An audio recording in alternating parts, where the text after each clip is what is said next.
Hi verse, నేను మీ doctor ఎంజేడిఎస్కరి ఎండి ఉన్నాను. ఇవాళ టాపిక్ వచ్చేసి ప్రీకమ్. ప్రీకమ్ అంటే ఏంటిది?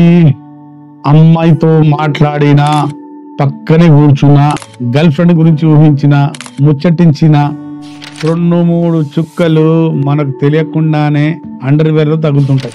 అది బాధపడుతుంటారు చాలా మంది. సార్, అమ్మాయితో మాట్లాడుతుండగానే సినిమా రిలీజ్ అయిపోతుంటుంది సార్ అని చాలా మంది అంటుంటారు. చూడండి, మన బైక్ ట్యూబ్ కైనా, కార్ ట్యూబ్ కైనా చిన్న పంచర్ తగిలిన అనుకోండి, 4 రోజుల తర్వాత 3 రోజుల తర్వాత మొత్తం గాలి దిగిపోద్ది.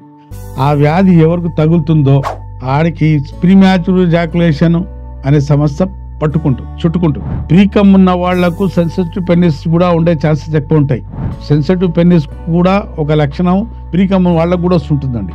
ఈ 2 వ్యాధులు ప్రీకమ్, సెన్సిటివ్ దగ్గరే ఉంటాయి. దానికి తగ్గట్టు 3వది premature ejaculation. Precum, sensitive penis, premature ejaculation, ఈ 3 అన్నదమ్ములండి. ఇవి దాదాపు ఒక దగ్గర ఉంటాయి.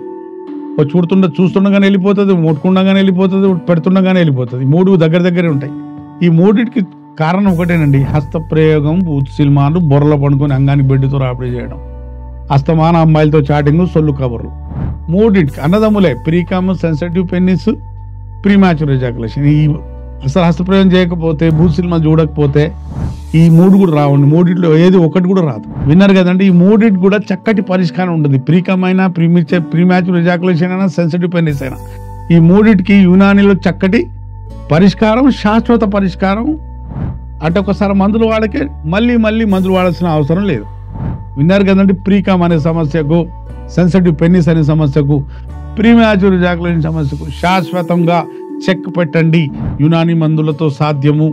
మీలో ఎవరికైనా ఇట్లాంటి సమస్య ఉండి ఉంటే నాతో సంప్రదించండి. శాశ్వతంగా సమస్యతో బయటపడండి. అప్పటి వరకు సెలవు.